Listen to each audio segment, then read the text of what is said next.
Welcome everyone to the Believe in Yourself Heart&Mind podcast, where I have on really special guests. As you probably have known, there are many ways of self-development, and everyone's stories and experiences are so different, which is why the more you start seeking and listening to other people's stories, you start to realize that there are a lot more similarities than we think.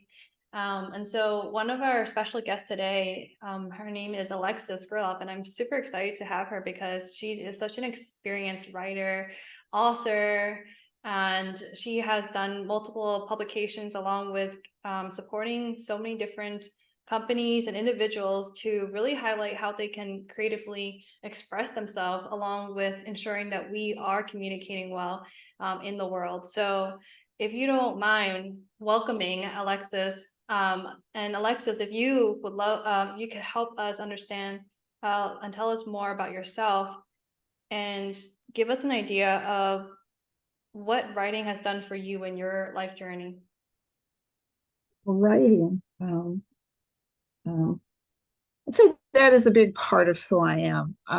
It's what drives me when I'm not doing that or working on some thought for myself or with others.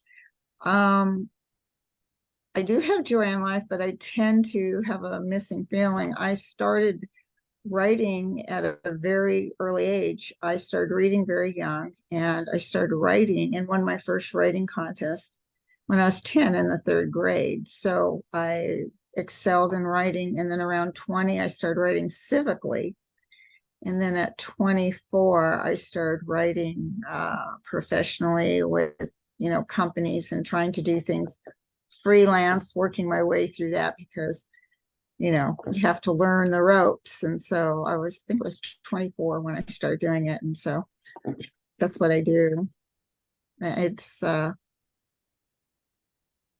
it's uh, it's just something I love. I'm happy with. It centers me. It's my something I can do well. I just love it. And I love encouraging others too. I love coaching and working with other people. It's amazing.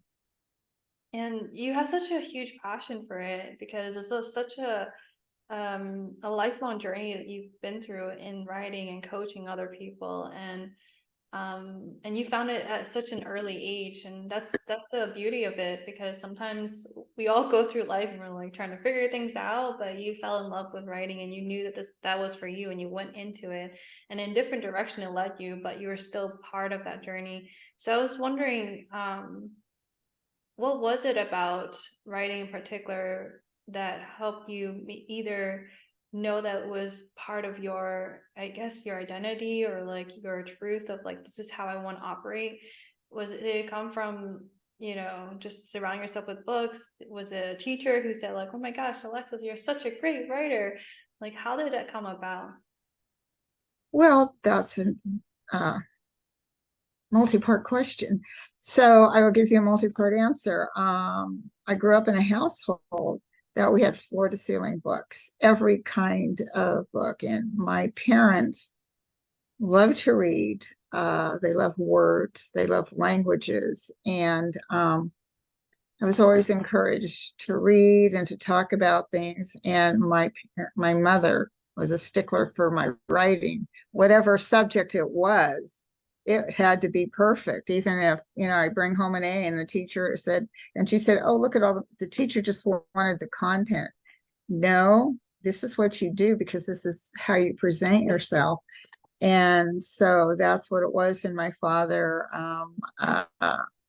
did a little more kindly, but he encouraged excellence. And so writing was something. And then when I won that contest,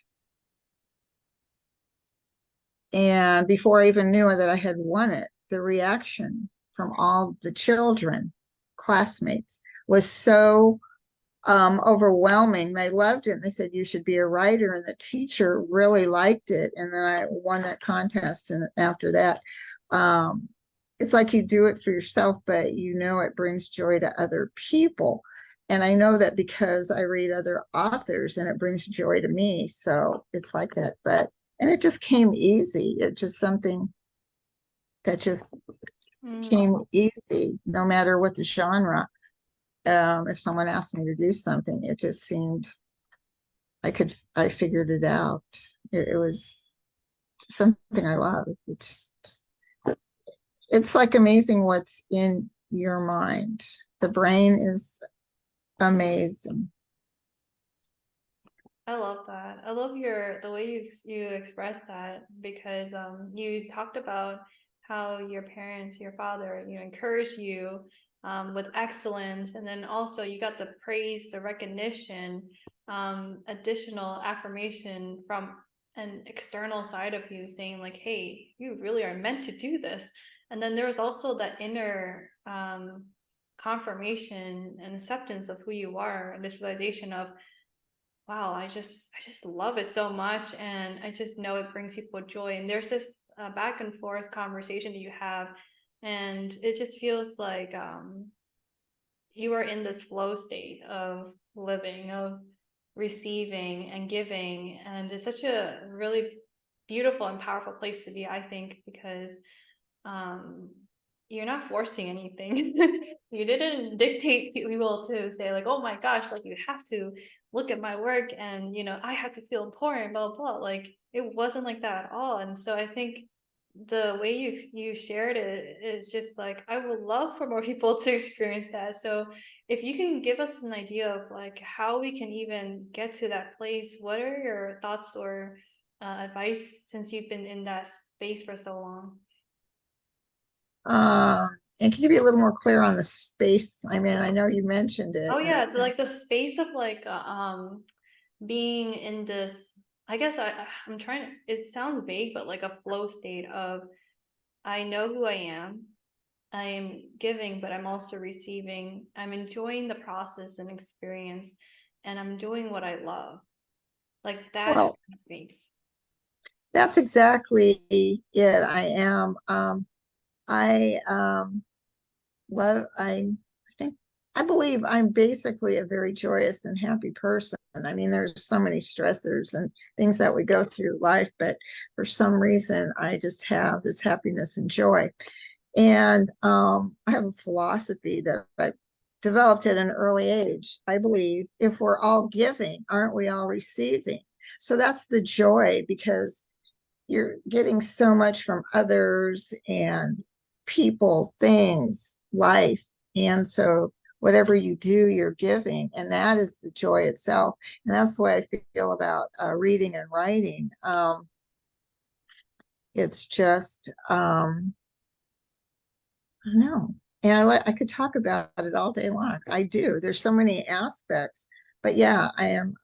It is. It's my state of happiness and uh, joy. It's just once you get into that flow of writing or editing or whatever, it just takes over. But in life, that's what's really important, is the balance and the flow. And a balance isn't just like 50-50.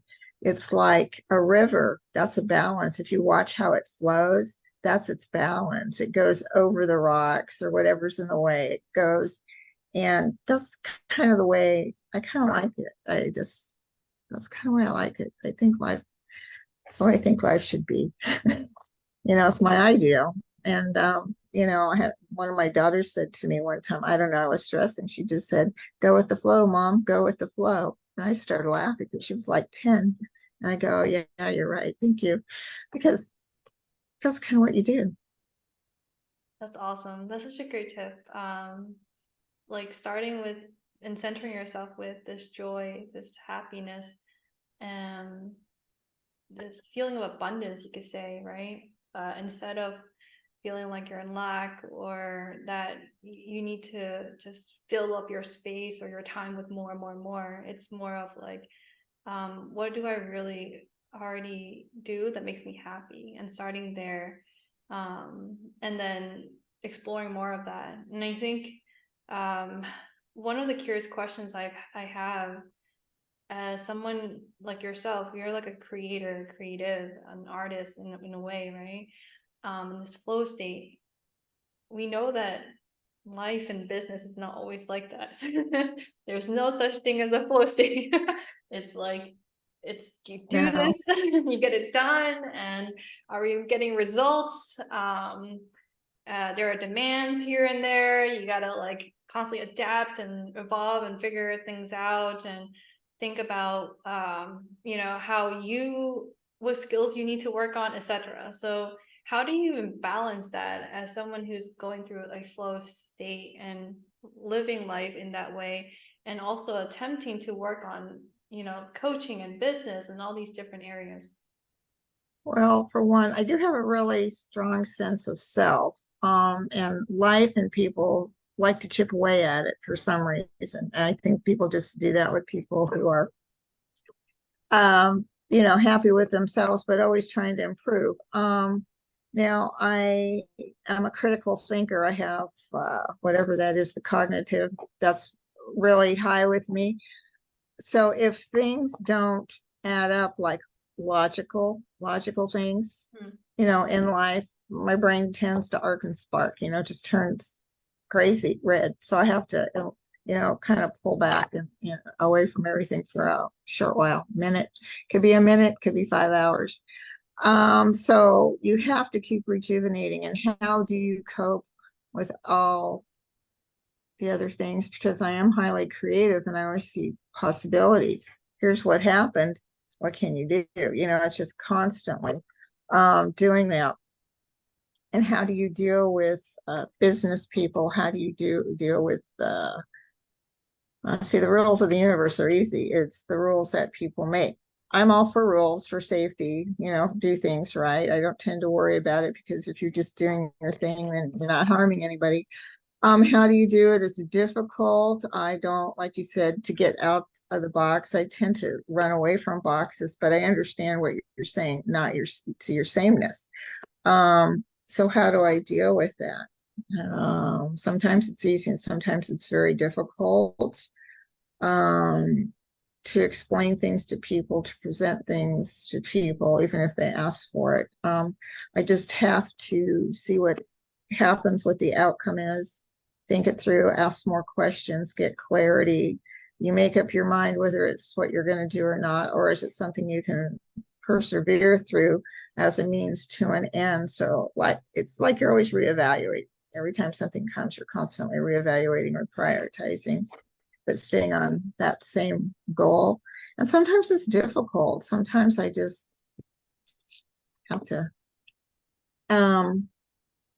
stop, Yeah. and nothing happens negative when you stop. We all think, people think it does, but as long as you take care of the main things, life sustaining, homes, nothing really matters. It doesn't. And so that's the key. It's like you can belong to 5 groups and doing all these things. And if you just stepped away and never went back, those 5 groups will still be going. Somebody might wonder where you are, but for some reason it takes on a whole new life. And so do you.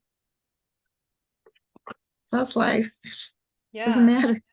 It matters greatly. We all do. But those things don't matter. I mean, I don't know how to explain the difference. It's just I think nothing happens. Yeah, I think you did actually. You helped to name the difference by starting with yourself. The first thing you said was, I have a strong sense of self. And I think that is key, because if you don't know who you are, what you want, or you're gonna kind of let everything else dictate your time and your values, or how you should do whatever, and then it becomes more chaotic. But from what I'm hearing is, start with centering yourself, like who are you, and then having that strong clear idea of who you are, that even when things do move and take place and people ask you for things, you know how to respond according to the core part of yourself. And some people call it your values, right? And I think what you said there helps me to understand. And I think for many people who are constantly trying to figure out, like, how do I prioritize? How do I know what's important, what's not? And I think starting with yourself is going to help kind of help you maneuver, because you've been at this for a while, right? And still you're saying it's not easy. And that makes a lot of sense. Just because we're older, wiser, doesn't make things easier. It just means that there may be more things to come that we can now learn to say no to, in order to refine it. And like you were saying, constantly reevaluating everything that goes in your life to determine, is that really something that is important to you right now, or is it not? And if it's not, right, then we can put it aside. And I think, to your point, our health is one of those important things that we need to take time for. And if we don't, we can't do our work. No one's gonna really care about to us in that way, to ask how we're doing. So, any other thoughts you had? Yeah. Well, that's it exactly. Everybody, how do I say this? It's almost a contradiction, but it's not. So we're always, to preface that, we're part of the bigger puzzle. So you're working on this and you go, I finally got the last piece of the puzzle. But that puzzle turns into one piece to the greater puzzle. And life goes like that. And like talking to you, you have a goal in mind. So I'm part of that. And I have a goal in mind as part of that. And all these people. So now we have to evaluate, and outside of this, when you meet people, are you helping them obtain their goal? And is that taking away from your goal? Or is what they're doing going to help your life balance somehow in there? And that's part of what I just, when I had talked to you a couple of minutes ago, went through. I started on my journey and met people, and little by little it was helping. But then, as I say, I felt myself going down the proverbial rabbit hole, right? Going, wait a minute. And I realized I'm not happy and it's making me ill. Your body, your intuition tells you and your body reacts. And in life, now I have enough experience to go, I have to stop. Great people doing great things. They brought me this far, but I can't continue that journey per se. And so you have to step back, be healthy physically, mentally, and emotionally, and take from that and just keep moving. And hence here we are. So but that is life. And the more you live, the more you know something's going to happen. So you're sort of prepared for something that's going to happen. And it's not being a fatalist or negative. It is just actually a fact of life. You don't even have to say I'm a realist. It's just the way life goes. You think you're going along, and all of a sudden the weirdest thing will happen. It's like, really, this doesn't even add up, but it does. It happens. And so you just deal with it or not. But if you don't deal with some things that come back, they just get worse. But it's just all about priority and really the gut feeling. And you do need to listen to your intuition, your gut, your mind. And been saying this for a long time. If it feels like it, the gut, sounds like it, smells like it, looks like it, feels like it, not just intuitively, but then that's what it is, and you need to pay heed. And so often we don't, and that's what causes the negativity for our own self. So yeah, I try to be practical. Creativity to me is practical. It Creativity to you extremely is practical. It's practical. very practical because creativity is what invents things and drives people and things and words. That's how we invent things, creativity. So that's practical, you know. That's an interesting thought. I think, I grew up hearing this whole left, right brain thing. And some people are more creative, or, they kind of judge themselves or judge other people like, oh, just because you do art, that means you're more creative, etc. And or you're on the writing side, etc. You're more creative versus the math side of things. That sometimes we try to label things too much.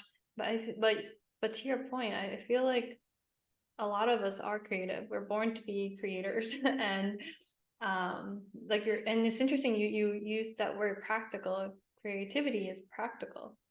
um and I find it so interesting because literally every single day we're producing something, right? Whether like I don't know, we're creating a note to remind ourselves, or, talking to somebody and having a conversation, or drawing, or doing whatever that makes us happy.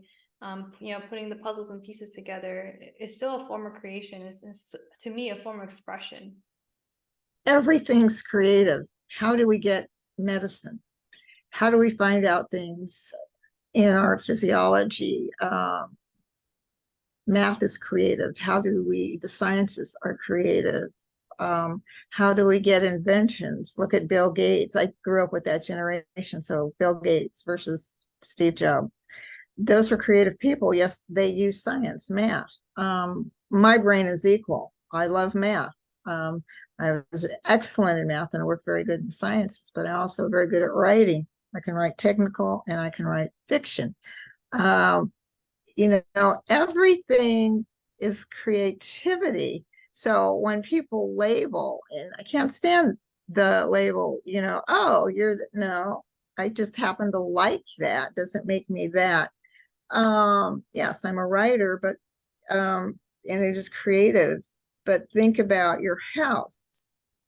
Who created that? People go, well, they're building. Well, yeah, that's the practical side, but who are behind it, figured out how to build it? The architects, the engineers, all based on math and science, geologists, all those people that go into these things, or even your dairy farmers, that's practical.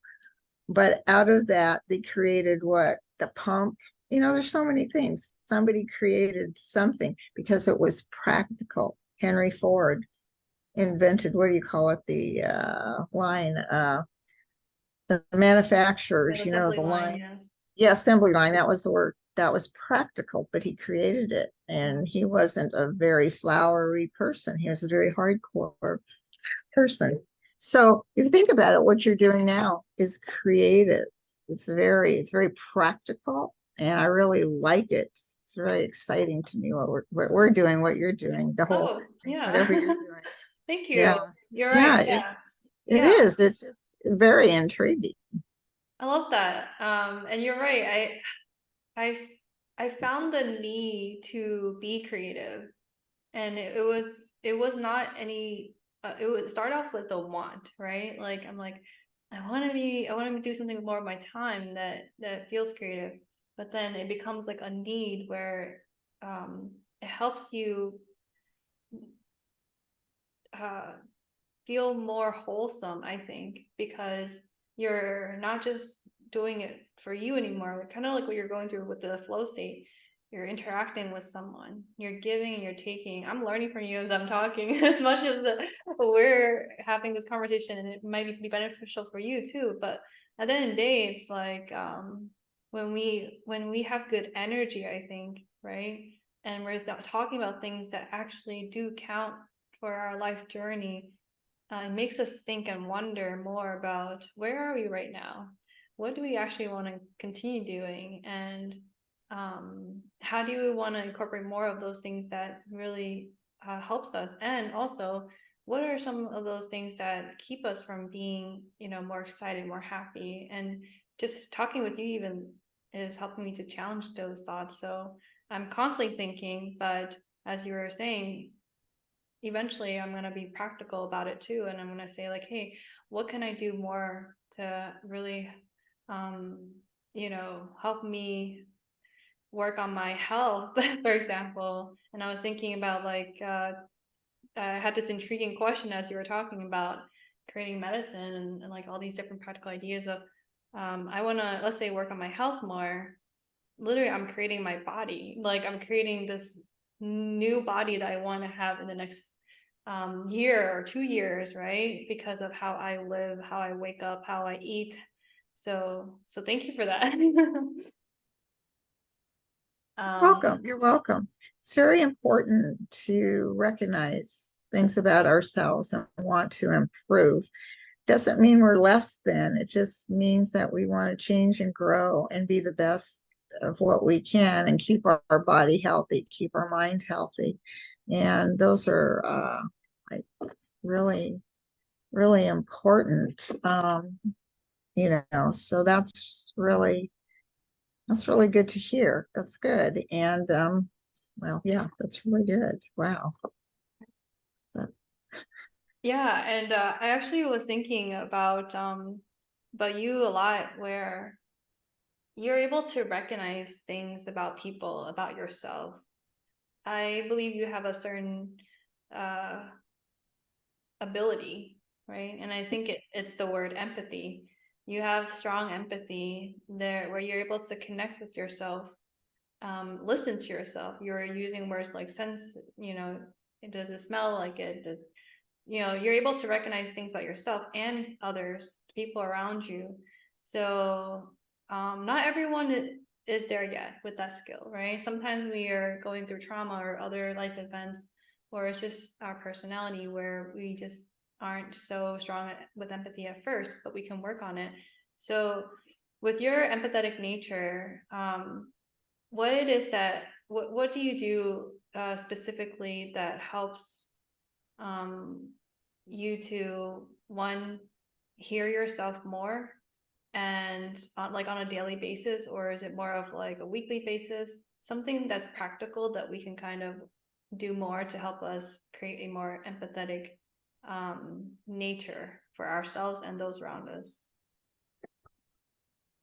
Well, what empathy is, knowing yourself and how you feel and think about everything there is. It's not exclusive. It's a 100% and then some inclusive of everything, everything, whether it's physical or, hearing or whatever's around. It's to know how you feel. And we're all human beings. So if I'm feeling this way, the empathy is, what are you feeling about it? I'm not the only one. If I stub my toe, I'm not the only one that goes, ouch, it hurts. It's going to hurt you because we're what? Nerve endings. And that's what hurts. It's the nerve endings, I believe. You probably know more about that than I do.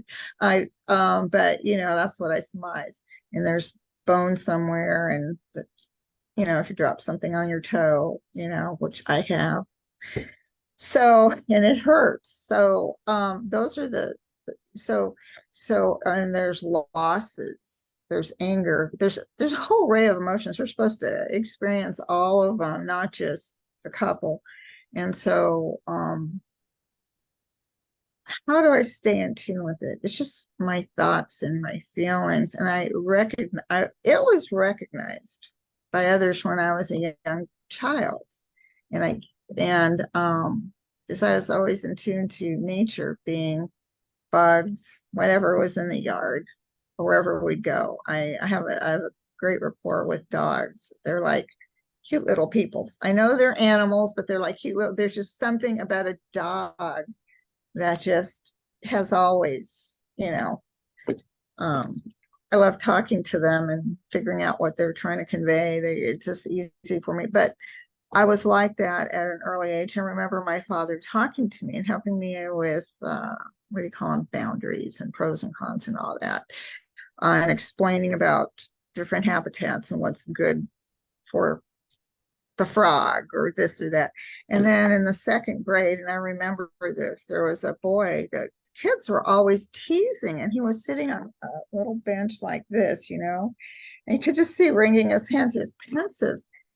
And it hurt me. So I went over and was talking to, feeling really talking to him to feel bad. And the people, girls usually, were saying, oh, you like him? And they meant, like boyfriend, girl. And I said, well, yeah, he's a person. I like him. And turns out turns out he was a sensitive person, very nice. And years later, decades later, as an adult in another state, I meet this lady. Turns out we are cousins. She grew up in the same place. She's older, and she was friends with his older sister. And we went to their house. And when I was talking to them, that's how we figured out. And she says, but I remember you when you were a little girl. And she says, you really were a good friend to him. So I don't know. that's just an aside, but that just amazed me how things happen. But yeah, you just have to know how you feel and know that other people feel, and enjoy. You can you learn from other people. I think I read a lot to try to understand.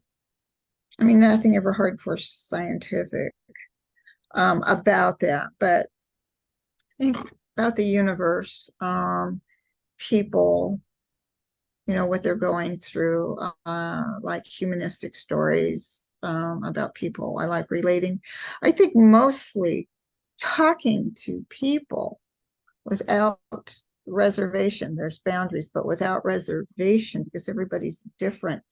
And you don't know how someone got here or how someone here got there.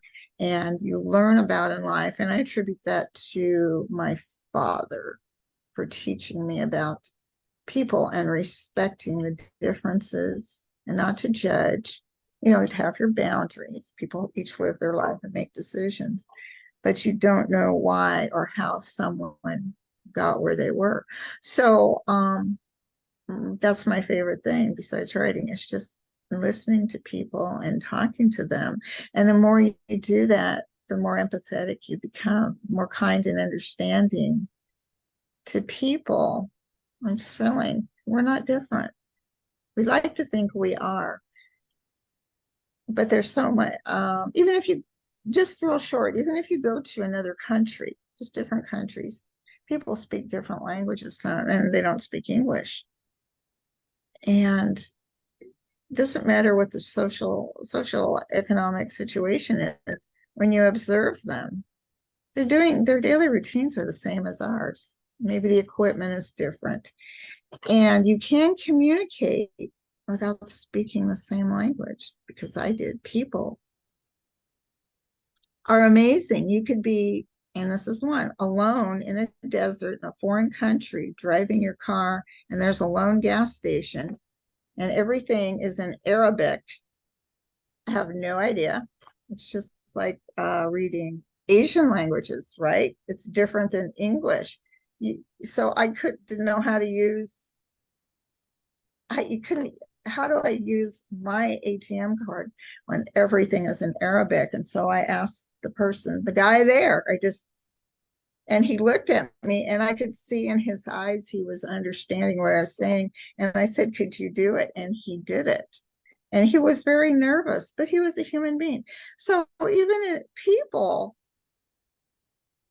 are the same. So if you are kind, and I I don't mean be a pushover, um, and you're real, and people can see that you're no threat, that you're true, and they can see your boundaries. And I think I have a certain amount, not only empathy, but trust that people really want to do right and help. And so, like that, I was completely vulnerable, right? There was nothing. And that is one of the best experiences I've ever had in my life, because it's totally human and it's totally empathetic. Do you know what I'm saying? It was like I think the word's antitheses of those emotions and whatever. The Yeah, epitome, maybe? Epitome. Hmm. Maybe that was the word. I don't know. There's a word. So that's how you have empathy, is just looking inward, and you know, and so I never feel sorry for myself. Sometimes I get upset about things, but I'm just like, you just got to keep moving, just being, because you never know how about what drives people to do things. Like if they're angry at that moment, is it really you or something else? Because haven't we all been exploded at somebody for not, I mean, what they did was annoying, but it didn't deserve our wrath. And you're like, oh, good grief. So and that's the other thing. I always apologize. Always acknowledge what you've done. Always apologize, and always be accountable. And I like people who are accountable and hold me accountable, in a kind way. I don't want people raining down on my head, but it's the best way. I think transparency. That's the other thing for empathy. speak. I like transparency. I like open and honest. Yeah, it's how you get empathy. That's beautiful. I was thinking as you were like doing this with your hands of like synchronicity too, like some kind of alignment or connection of energy. And if you're not understanding, you learn to ask those questions so you can have that the alignment again. And you know, I think everything you share was like really on point. Because I was gonna ask you also the idea of keeping boundaries and not being a pushover, because you know, being kind and being nice to some people is just like um it's not something you want to, you're sometimes you're being taught to do. You know, parents can sometimes teach you the opposite. You gotta toughen up. You gotta, you know, uh make yourself look and appear like you're an authority and things like that. But then there's this other side, this gentle, kind side that I think moves more people to do things than if we were demanding things from people. So so I was going to ask you, like, how do you create this boundary or like not be a quote unquote pushover but still be empathetic? Sometimes we are pushovers. It depends on what it is, like a little your child or something. Sometimes we indulge them, or sometimes with some people, if they've really done something, you try to be. But no, being a pushover, how not to be a pushover? I don't think I'm a pushover. I think there's been some times when I might have been gullible because I was trusting of the wrong person or situation. Um, and I so that helped me be more aware. I think it's listen to what they say, watch their actions, but there's a real gut feeling around people because you have to be strong and see people. Um, I don't like to be harsh or mean. I can be stern. I can be very formal, strong. Um, and how I come across depends on the situation. Um, if I'm just part of a team, and I don't mean just minimal in a minimalistic manner, I mean, if I'm part of a team, there's a team leader. I do my job the best I can. I don't feel competition only with myself. Want to be better. I do what I have to do. If somebody asks me a question, say, well, maybe it's written, maybe it's part of the instructions, or ask someone, I will give an answer. Don't do other people's work. You can get roped into that. I know a couple of times when I was young, I did. But then you're not getting yours. You have to do that if people keep pushing. Well, even at an early age, when I was in school, if the teacher, if somebody accused me of doing something that I didn't do, and I'd say nicely, well, that wasn't me, it was them, and they kept up, I can remember this is me standing up and say, it's not, I was very strong, even as a little kid. It's not me, it's them, and that's it. And I would tell my parents about that, and I said, here's what happened. It's not me, you know. So but sometimes you let things go. They don't mean anything, but you have to stand up for what is right. Doesn't Even if people don't agree with you. Um, you have to learn when to walk away mentally and emotionally and physically, or just see it through, and just don't. And sometimes it's hard not to respond. Sometimes, but how not to be a pushover. That's a good one. Yeah, it just takes practice. And no, usually I'm pretty clear on what I want, and I speak up for myself. Yeah, I always have. I still do. And you have to strike a balance and know. And this takes practice too. Know when to say the whole story or just that much. If you want to, you have to know if you want to get something. How do you get it? How do you get it? Sometimes the less is more. So yeah, that's a big one. I don't know. I'm still learning. It's every situation. Basically, they're similar, but I'm laughing because, yeah, that's funny. because some people think, oh, you're so strong and have boundaries. And somebody will say, hey, you're so easygoing. You might, and then I think, well, they're going to think I'm a pushover. So yeah, I'm easygoing too. You cross that invisible boundary that you shouldn't, right? You know what I'm saying? There's boundaries. So you have to recognize them Yeah. and check out the person and be selective in people. I think So, I think you mentioned a lot of like great thoughts there because the idea of being a pushover, I think, is sometimes if you identify yourself as one, then you kind of like embrace all these different need to defend yourself, I think. But if you um based on what you were saying, that you have other layers of yourself, right?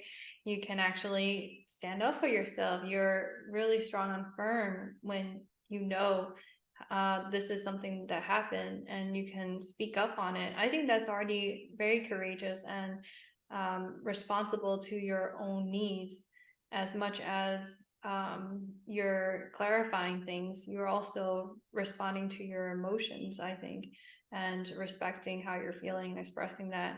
So, um, to our earlier part of the conversation, the idea of not labeling things so much, I think maybe if we start to do less of that, right? Or just in general, note that we're just going through the flow. We're happy with, we know who we are. Like starting with that, perhaps could reduce that idea of having to constantly defend um and feel like people are thinking that or judging that, we're pushovers, things like that. I don't think you are, Alexis. I feel like you are such an amazing, inspiring individual.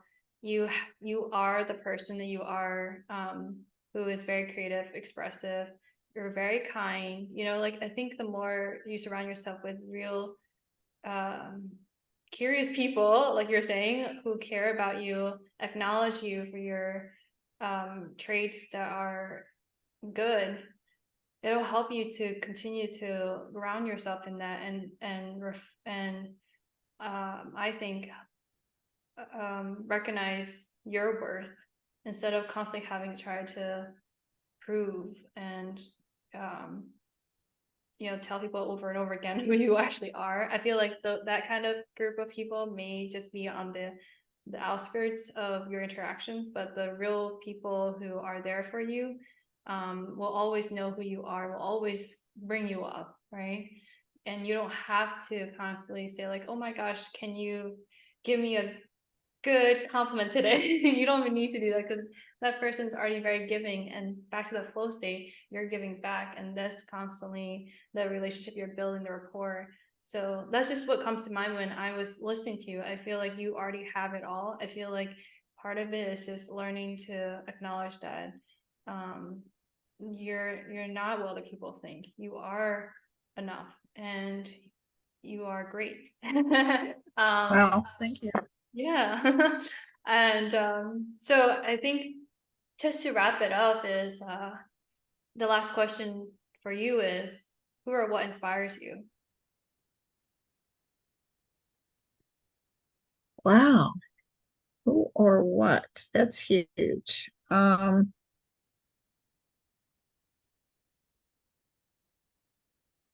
Who or what?